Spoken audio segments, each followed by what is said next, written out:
What's up, everybody, and welcome to Bios3 Raw TV. Today we're going to talk a little bit about speaking out. And what I mean by speaking out is I get huge responses, okay? Private responses, a little bit on public too, on YouTube, on Facebook, etc. When I put up the videos about addiction, drug abuse, etc. And I told Carrie, I said, it's amazing how many people are actually in the position that I was in and are trying to get to the position that I am now with their addiction. And they come to me for advice because they understand that the counselors can only help you so much. You can only figure out so much on your own.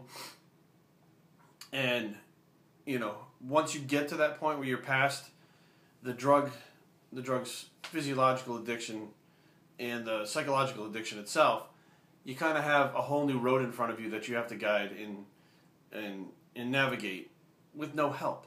Okay, that's just called life. And that's where you were before you got addicted to drugs and kind of veered off on another path where life kind of just kept going, but you kind of took your own alternate reality. And then when you come back to reality, sometimes it can be a very difficult thing. And I get questions like, Jerry, how can you be so open? How can you be so honest? Aren't you embarrassed? And I say, no, I'm not embarrassed. I'm not embarrassed at all. I was embarrassed. I was absolutely embarrassed when I was in the midst of my addiction because, you do and say things that are not you. And, I don't know. I want to say that, you can't control it, but it's not an excuse because you always have control over yourself. But you do things that you don't remember. And you say things that you don't remember. And things happen. It's just a giant mess. But I look at it like this. I'm not embarrassed to say, look, I had a problem, I screwed up, I worked on it, I continue to work on it, I'm aware of it being there, and I'm not going to let it overtake me, okay? And most people that are in your life are going to look at that and be proud, okay? They're going to be proud of you. They're going to be happy that you're doing that. They're going to say, you know what, good for you, you're fighting. Those are the same people that seen you at your worst, okay? That's your friends, your family, that's your loved ones. That's the people that have seen you nod off, say weird things, look like shit, steal money, lie. They've seen all that. So why would why would you possibly be embarrassed about telling them that I've beaten all that or put that out there? I haven't run into one person yet that was like, "You're a retard for talking about your addiction. You're a scumbag for formerly being addicted." That's not happening. It's all positive when you own the problem that you have. Now, I remember I was on the metro with Carrie one day, and this guy gets in the metro, and he's standing up, okay? And he's holding onto the railing, and he's got a bike. And all of a sudden, you could see it in his eyes, he was fucked up. He's starting to nod. And the nod is like when your body shuts down, okay? Basically, your brain is shutting down.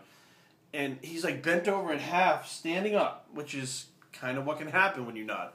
And then all of a sudden, he would prop back up and be like, whoa. He would look around, and then, he would try to keep himself and compose himself, and then he would slowly start to nod off again. And I'm sitting there going, that's what is embarrassing. Acting like that in public is embarrassing to me. And I was embarrassed for that guy, but I know what he's going through. He doesn't even perceive what's happening as actually being reality. He sees himself as actually just standing there kind of with his eyes closed, when in actuality he's bent in half over a bike, barely able to hold himself up, and he doesn't see that. Talking out and speaking out about the addiction can actually help someone more than you think, okay? If you have a problem and you have overcome your problem, you speaking out about it can give someone else hope. They can actually flip a switch in them and start them back on that path towards reality and towards a better life. Again, Carrie and I were in Vegas. And if you're a former drug addict or a drug addict, you can spot another drug addict like that.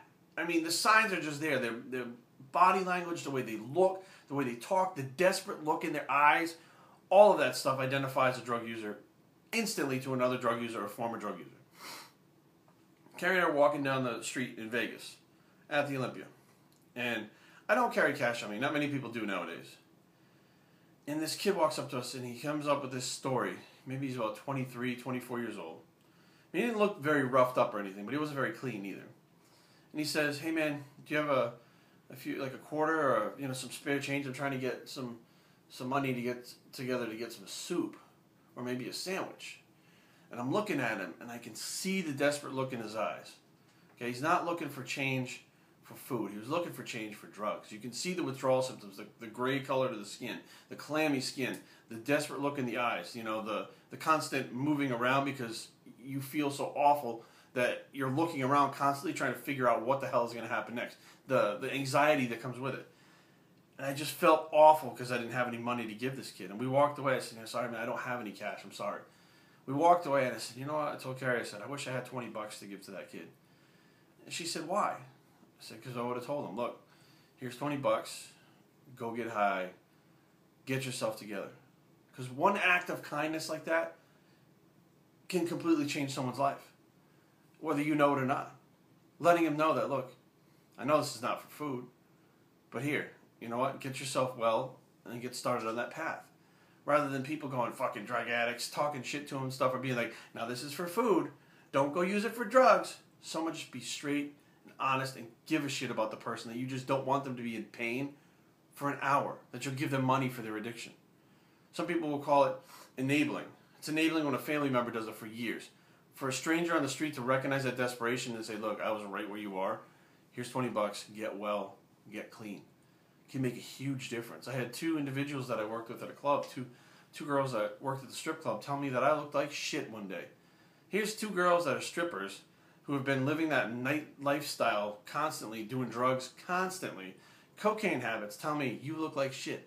That was the beginning of the end for me. That was right then was a turning point that, you know, they spoke out. Like, look, we're fucked up, but you look even worse than we do. What the fuck is wrong with you? So, it's just little things like that. Little things like that that people overlook that might actually send someone down the right path again. And I'm not embarrassed. I'm not happy about what happened to me in the past. But I'm definitely not embarrassed, and I'm not proud of it.